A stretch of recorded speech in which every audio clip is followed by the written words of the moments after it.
belong to? He is Curly Stenhouse. This is Everett and April's little girl. Oh, there you go. She's cute. She's a very lucky child. She looks like her mother. Very lucky. There you go. There, take her there, Nutch. Did I get that one right, too? Yep. Hey, that's 3 for 3. No, 3 for 3. You like that? I'm doing this really well. I can't count worth a darn. How do you count? Do you know how to count in knick-knack? No? Does anybody know how to count? Well, I'm sure there's going to be somebody here. You know? Okay, teach me. 1, 2, 3. And is that that's the same way as your good day?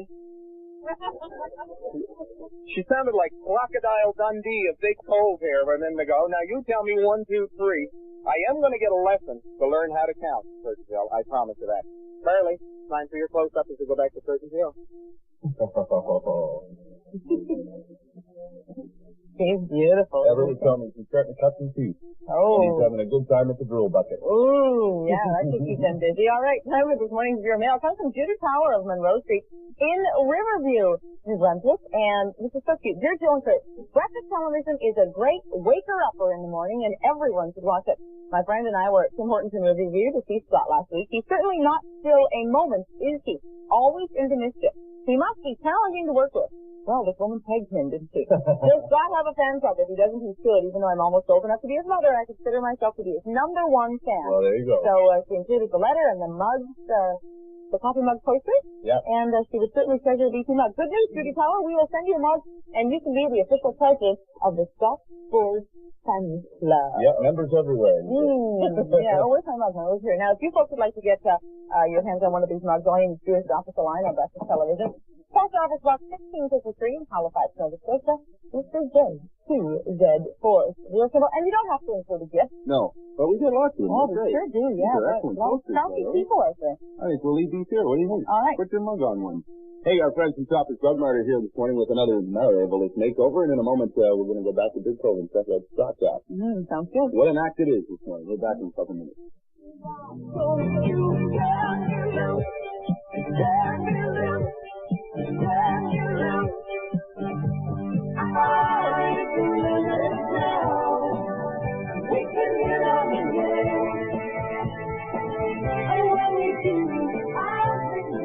Minus 10 degrees at 7:29 on this cold and clear Monday morning. Just about time for our news this morning, but first, we're going to talk to Muriel Titus. Our makeover lady just went to clear her makeup off her face before we get started. We're going to do spring colors today? Yes, we're doing some spring colors, and we're doing Dennis first.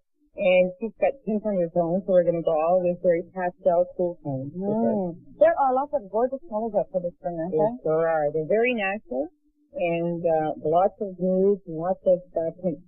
Terrific. I'm looking forward to it. Now, you and I can't wear those colors, though, really, can we? No. Jennifer definitely. She's blonde and she's got the right coloring. So I'm looking forward to this. All right, we'll get a before picture of her and we'll get you started. Great. It is 7:30, so it's time to take a look at the news of the morning. Sir? Well, Jill, the storm of the century is over for the most part in this region, but in Newfoundland, another day of strong winds. Here's the Monday morning forecast. Cloudy this morning with a few flurries in New Brunswick. Mostly sunny this afternoon. It's cold, though. -9 the expected high. Nova Scotia and Prince Edward Island will see a mix of sun and cloud today with a chance of some flurries. Could be mostly sunny this afternoon. Highs in Nova Scotia at -6, -9 for PEI.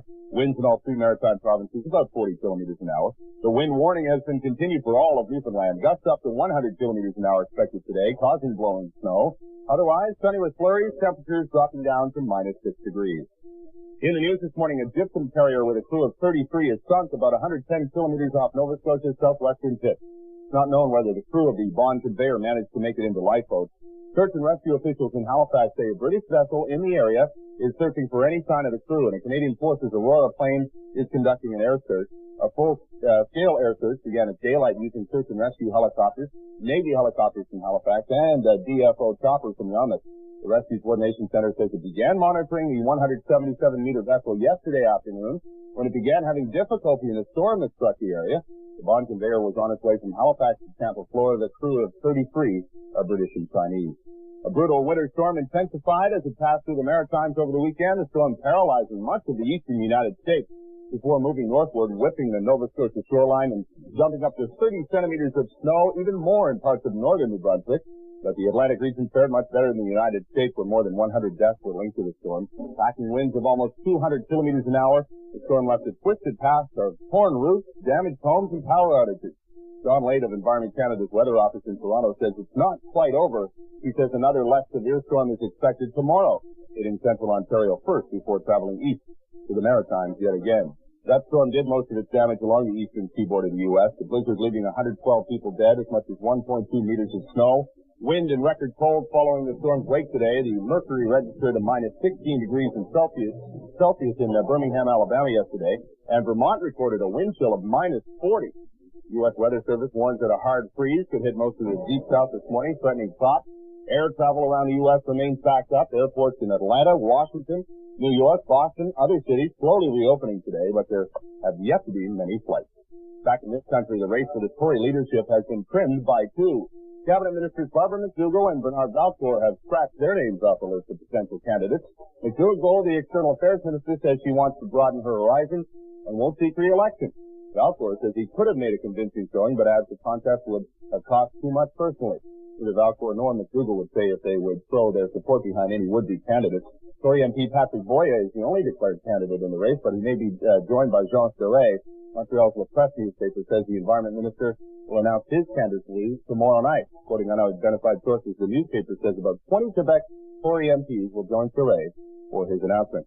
AFN News has learned that a complaint of discrimination against the Metropolitan Authority of Halifax Dartmouth will be lodged by the black community in northwestern Nova Scotia. It will be filed this morning with the Human Rights Commission and is being supported by the Ecology Action Centre. The complaint relates to the choice of a site at East Lake, Halifax County for a new landfill. Officials of the black community say the decision reflects a racist attitude. They claim locating the dump anywhere near a black community perpetuates the stereotypical view of some people have of black communities. That's a look at news. 7:34 now, 26 minutes ahead of 8 o'clock. Scott Boyd's having luncheon with the people and the sights and sounds of Bigcove this morning. Scott, are you holding any more cute babies? You're kind of doing the politician thing. No, I'm not. I'm not holding any more cute babies. We had Everett today, the daughter, rather. Yeah. Carly on. His wife, April, is very camera shy and said she does not want to go on camera. So we're sure that we will not put you on camera, April. There you go. Are you happy that we didn't? Yes, sir. Okay, just 1 second. There you go. And we'll go. There. Now we'll go back. I think you and I are both in big trouble here. Well, actually, you promise. Listen, you're the one that's taking off, and I'm going to stay behind with her, so I'm in trouble. Well, good. I'm glad I could leave you with something as here in Bigcove. Your mom just brought in the hoop. Does that mean we're going to do some hoop dancing later and hula hoop? Well, Jill, as I start to get trained for my dancing career, how about some great music from Eagle Feather?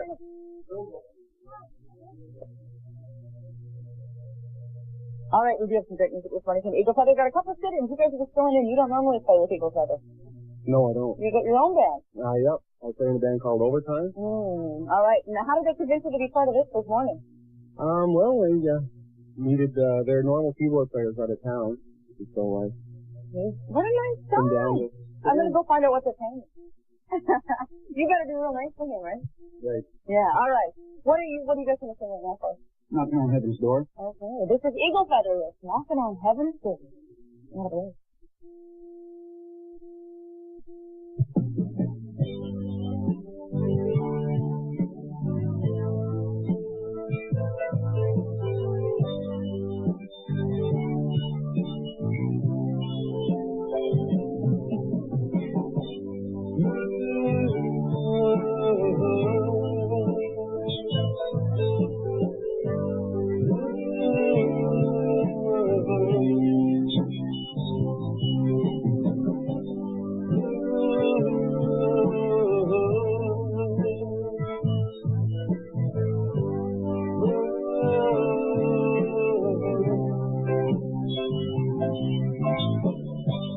Mama, take this band of me. I can't wear it anymore. It's getting dark, too dark to see. 'cause I'm knocking on heaven's door. And knock, knock, knocking on heaven's door.